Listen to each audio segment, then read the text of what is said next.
নমস্কার, কেমন আছেন সবাই? আশা করি সবাই ভালো আছেন, সুস্থ আছেন। আমরাও সবাই ভালো আছি।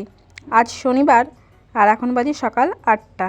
আমি আমার বাসি কাজকর্ম সব করে নিয়ে স্নান টান করে চলে এসেছি রান্নাঘরে। কারণ আজকে ছেলের একাদশী আছে, তো ওকে একটু লুচি আর আলুর দম করে দেবো। আর জলখাবার বেলাতেও আমাদের এটাই হয়ে যাবে। জলখাবার বেলায় আমরাও এটা একটু আলুর দম আর একটু লুচি খেয়ে নেবো। তো আলুর দমটা আমার হয়ে গেছে। এই যে মানে কড়াইয়ে কষে নিয়ে বাটিতে রেখেছিলাম, বাটিতে রেখে একটুখানি গ্যাসে চাপিয়ে দিয়েছিলাম যাতে এটা ফুটে একটু ঠিকঠাক হয়। দিয়ে হয়েই গেছে।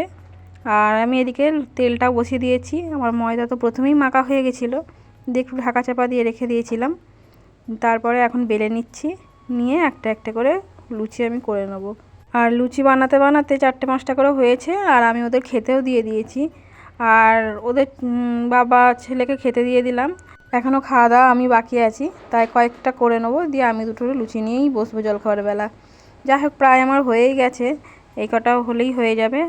আর এই যে আমার সব কটা হয়ে গেছে লুচি, আর ছেলেটার জন্য আবার দুপুরবেলা দুটো করে দেবো। আর এই যে আলুর দমটা এত সুন্দর খেতে হয়েছিল, আলুর দম আমার প্রায় শেষই হয়ে গেছে। এই ছেলেটা যাই হোক করে দুপুরবেলা হবে, রাত্রে আমি আবার অন্য কিছু করে দেবো। আর এখান থেকেই আমি 4 পিস মতো আলু নিয়ে নেবো, আর দুটো লুচি নিয়ে খেতে বসে যাব।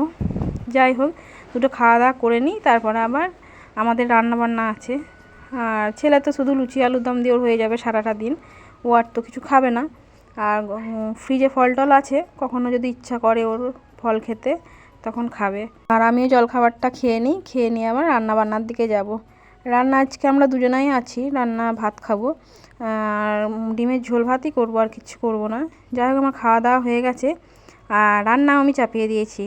রান্না ভাতটা হয়ে গেছে কাঠের উনুনে, আর এখানে আমি একটু ডিমের ঝোল, ডিমের বড়া করে আলু দিয়ে ঝোল করেছি, এই দিয়ে আমাদের হয়ে যাবে। যেহেতু আমার ছেলে খাবে না, কারণ আমার ছেলে তো আঁশ খাবে না, তো আমার ছেলে ডিমও খায় না, তাই আমরাই ভাবলাম যে ও তো ডিম খায় না, ওরা আজকে একাদশী যেহেতু, তাহলে আমরা আর কিছু করবো না, শুধু ডিম দিয়ে আলু দিয়ে তরকারি, ব্যাস, আর কিচ্ছু করবো না। হয়ে গেছে আমার রান্না কমপ্লিট হয়ে গেছে। এবার এগুলো কুটে কেটে নেবো। আর চলুন এবার খাওয়া দাওয়া করে নিই, তারপরে আবার কথাবার্তা বলবো আপনাদের সাথে। খাওয়া দাওয়া করে নিই, তারপরে তোমার তরকারি হয়ে গেছে, আর খেতেও আমরা বসে গেছিলাম। খাওয়া দাওয়া আমাদের হয়ে গেছে কমপ্লিট। খাওয়া দাওয়া করে দুপুরের কাজকর্ম করে বিকেলের কাজকর্ম করে সন্ধে হয়ে গেছে এখন। আর সন্ধ্যাবেলা বললো একটু চা করতে, তো আমি আগে একটু চা করে নিই। আর চাটা বানাতে আমি চলে এসেছি। চাটা খেয়ে তারপরে আবার রাত্রে একটু রান্না করব। রাত্রে রান্না তো আমাদের সব কিছু আছেই, আর ছেলেটাকে দুটো লুচি করে দেবো, তাহলেই হয়ে যাবে। আর তরকারি অল্প একটু রয়ে গেছে, আর তরকারি একটু করে দেবো ছেলেকে, তাহলেই আমার হয়ে যাবে। আর আজকে আবার বিকেলবেলা এই আমড়াতলায় পড়েছিল, তো আমাকে একজন এনে দিল। তো আমি ঠিক আছে, আজকে তো আর হবে না, দুদিন পরেই করবো বলে রেখে দিলাম।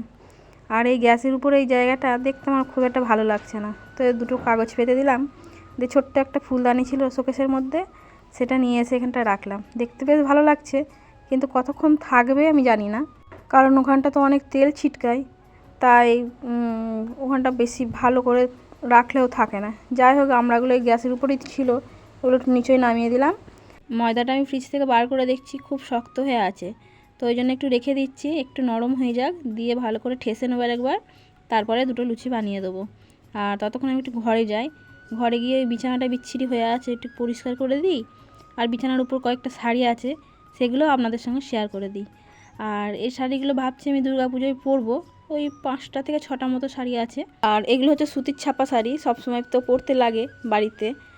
আর এখান থেকে দুটো আমার মাকেও দিয়ে দেবো।